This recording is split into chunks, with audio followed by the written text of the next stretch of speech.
श्रीमद् भागवत हर किसी के जीवन का अनिवार्य ग्रंथ। श्रीमद् भागवत महापुराण, जिसे आमतौर पर भागवत या भागवत पुराण कहा जाता है, हिंदू धर्म का एक प्रमुख और सबसे लोकप्रिय पुराण है। लेकिन सवाल यह उठता है कि आज के आधुनिक व्यस्त जीवन में इस प्राचीन ग्रंथ को पढ़ने की क्या आवश्यकता है? क्या यह सिर्फ धार्मिक लोगों या सन्यासियों के लिए है? इसका जवाब है बिल्कुल नहीं। श्रीमद् भागवत केवल पूजा पाठ की किताब नहीं है। यह जीवन को समझने, उसे प्यार करने और उसे सार्थक बनाने की एक पूर्ण कला पुस्तक है। यह हर उस इंसान के लिए है जो जीवन के संघर्ष, सुख दुख और उलझनों से परे शांति और स्थायी सुख की तलाश में है। आइए समझते हैं कि हर किसी को भागवत क्यों पढ़नी चाहिए।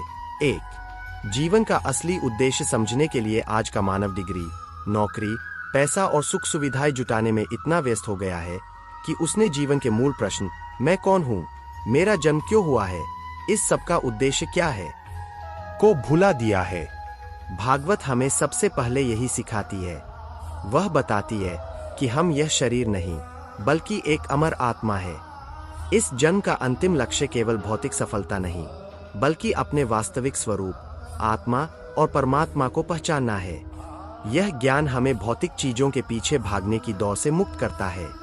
2. भगवान के स्वरूप का सरल और मार्मिक चित्रण। भागवत में भगवान विष्णु और उनके अवतारों, खासकर कृष्ण की लीलाओं का बहुत ही मनोहर और भावपूर्ण वर्णन है।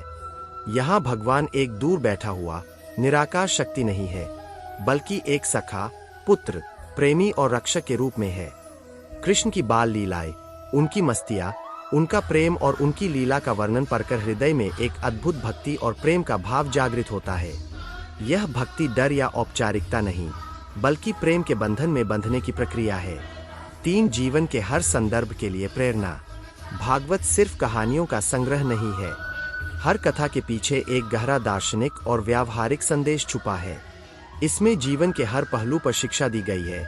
और माता पिता के कर्तव्य, जैसे देवकी सुदेव का धैर्य, मित्रता, जैसे सुदामा और कृष्ण की मित्रता, न्याय, जैसे ध्रुव की तपस्या और उन्हें मिला न्याय, भक्ति का महत्व, जैसे प्रहलाद की कहानी, अहंकार का नाश, जैसे दुर्योधन की गलती, चीज जो आपकी जेब से पैसा निकालती है, जैसे आपका कार लोन, क्रेडिट कार्ड का बिल, आपका निजी मकान जिस पर आप EMI दे रहे हैं और कोई किराया नहीं मिल रहा। 3. कैश फ्लो पैसे के आने और जाने की दिशा को समझना। अमीर लोग संपत्ति खरीदते हैं जबकि गरीब और मध्यम वर्ग दायित्व खरीदते हैं और उन्हें संपत्ति समझने की भूल करते हैं, जैसे अपनी कार और बिना किराए वाला घर। मुख्य सबक, की लेसन्स। 1. अपने दिमाग का इस्तेमाल करें। रट्टू तोता बनकर नौकरी मत करो। सीखते रहो, नए अवसर ढूंढो और पैसे को समझदारी से निवेश करो। 2. जोखिम उठाना सीखो। सुरक्षित और आरामदायक जोन से बाहर निकलो। बिना जोखिम के कोई बड़ा लाभ नहीं मिलता। जोखिम को मैनेज करना सीखो, उससे डरो मत। 3. अपना व्यवसाय शुरू करो।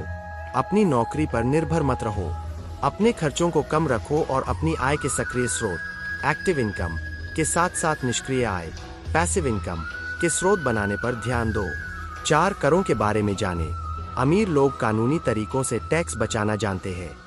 वे पहले खुद को भुगतान करते हैं, जबकि गरीब लोग सबसे पहले गवर्नमेंट और बैंकों को भुगतान करते हैं। निष्कर्ष, रिच डैड पुअर डैड एक प्रैक्टिकल गाइडबुक नहीं है बल्कि एक मानसिकता, माइंडसेट बदलने वाली किताब है। यह हमें सिखाती है कि अमीर बनने के लिए सबसे पहले अपनी सोच को गरीब पिता वाली मानसिकता से अमीर पिता वाली मानसिकता में बदलना होगा। यह पैसे के प्रति हमारे डर और लालच को दूर करके हमें वित्तीय रूप से समझदार और आजाद इंसान बनने का रास्ता दिखाती है। यह किताब एक मजबूत नींव रखती है जिस पर कोई भी व्यक्ति अपने वित्तीय भविष्य को मजबूत कर सकता है। यह हमें सिखाती है कि जीवन एक दुख भरा सफर नहीं बल्कि भगवान की एक दिव्य लीला है। इसे पढ़ना या सुनना अपने आप से, अपने परिवार से और ईश्वर से एक सुंदर रिश्ता बनाने जैसा है।